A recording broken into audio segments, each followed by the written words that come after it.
everyone. I'm Dana Perino, along with Judge Janine Pirro, Jessica Tarlow, Jesse Waters, and Greg Gutfeld. It's 5 o'clock in New York City, and this is The Five.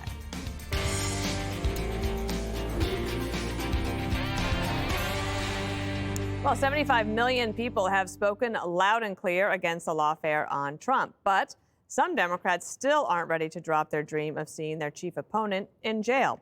New York Judge Juan Merchan has decided to delay his ruling on whether or not to toss President-elect Trump's felony fraud conviction, postponing a decision on the matter until next Tuesday. Andy McCarthy's blasting the judge for taking the easy way out.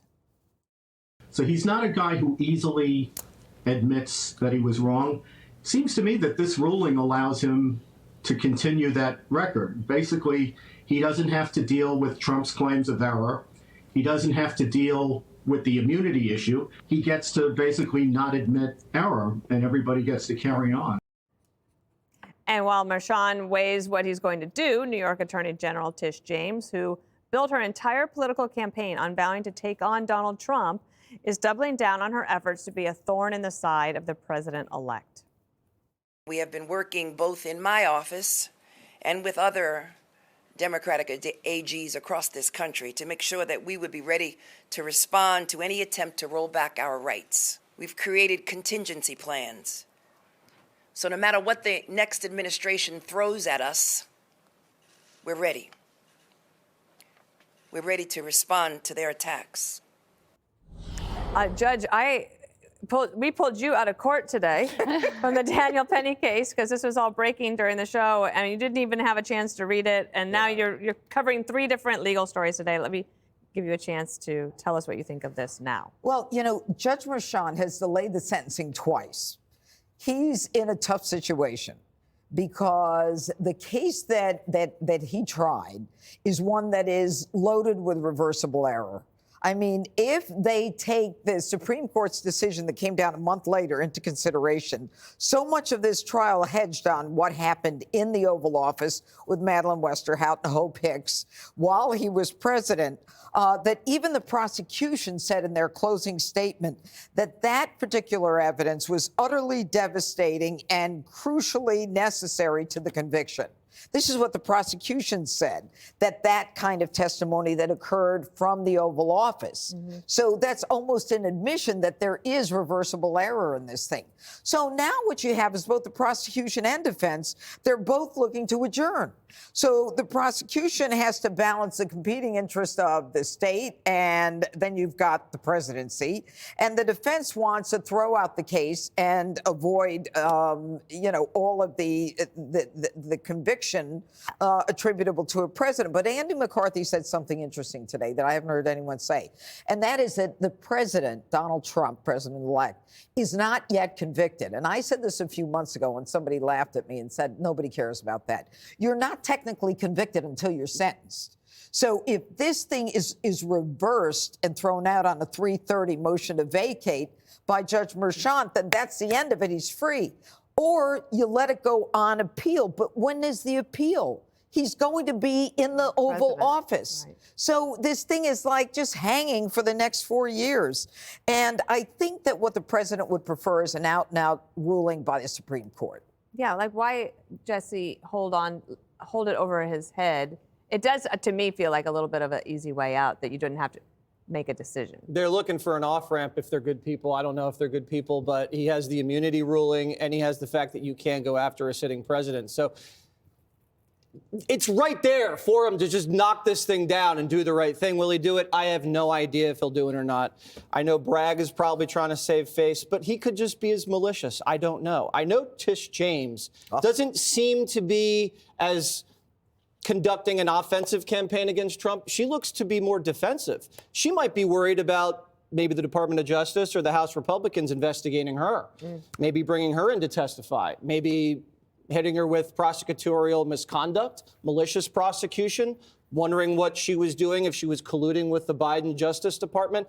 That's something that the White House or the Department of Justice and the House Republicans, they're going to have to decide if they want to go there.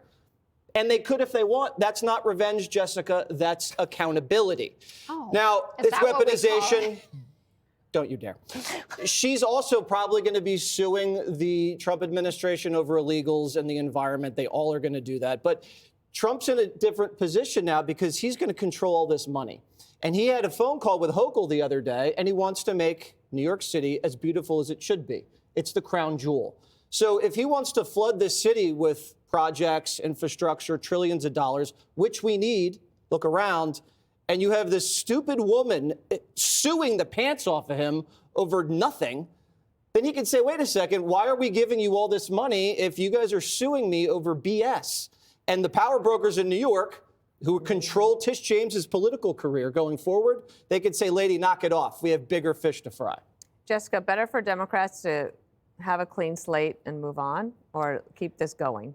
There's definitely a large faction of Democrats that just want this to end, especially this particular case, the New York case, which was always seen as weaker than other ones. And it looks like, Jack Smith, it's just going to go away. Trump could pardon himself anyway if he ever got a conviction for that. It wouldn't happen before he took office. In Georgia, he couldn't self-pardon, but that's also going to be delayed. And what are you going to do? You're going to start trying him at 82, 83 years old when he finishes his term. That's not going to happen. But what I do think is important to consider in all of this is that just because he won the election didn't mean that he didn't do the crimes that he is accused of and that grand juries heard evidence of and voted a certain way. And people who are trying to make this out like 75 million people showed up and said, I'm here because Donald Trump is an innocent man. That's not what it was. They wanted his economic policies. They thought he would be better for the country. And unfortunately, Kamala Harris couldn't get as many votes in the states that she needed it to win this, but it doesn't make him not guilty just because he won the election. But Democrats wanted the lawfare issues to be the thing that sunk Trump so that they didn't have to run against the policies. Yeah, so just keep going with this. It really worked out well for you. Right. You wonder if he lost, would they still be doing it? No, they got rid of him. This whole thing was to get rid of him.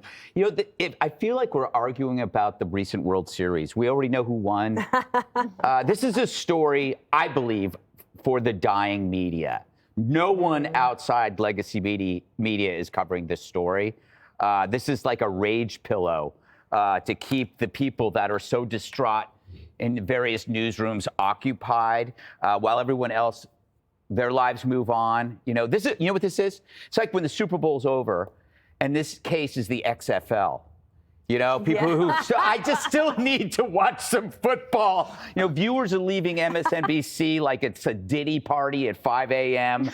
Their profits are cratering. This is methadone. They're hoping it's methadone for viewers who have run out of the Trump-hating heroin. Look at the networks right now. Look at their viewers. Women are shaving their heads.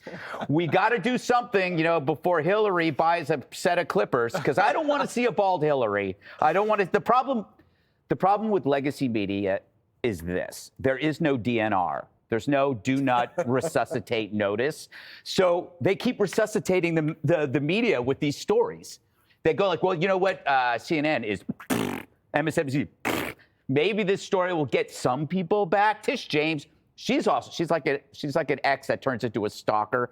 Doesn't she have any other work to do in New York? Her job is to serve the public interest of all New Yorkers. That means, enforcing laws that protect consumers and tenants and workers and patients. She's like a firefighter. Instead of going out and answering calls to blazes, just goes to the home of her ex and sprays an extinguisher in his car every single night. It's not healthy. These are not healthy people. We shouldn't have to pay for the opportunity costs of Tish James not doing her actual job. Right. And we'll go to the next block right after this quick commercial break. And it kind of reminds me of the same thing, is that doesn't she realize how New York moved far to the right in this election? So I don't know. This is her identity, though. This is the problem. When the politics is personal, you can't break them apart. Wise words. I've been telling you that for so long, Dana. I know. I wish I would learn it. Click here to subscribe to the Fox News YouTube page to catch our hottest interviews and most compelling analysis. You won't get it anywhere else.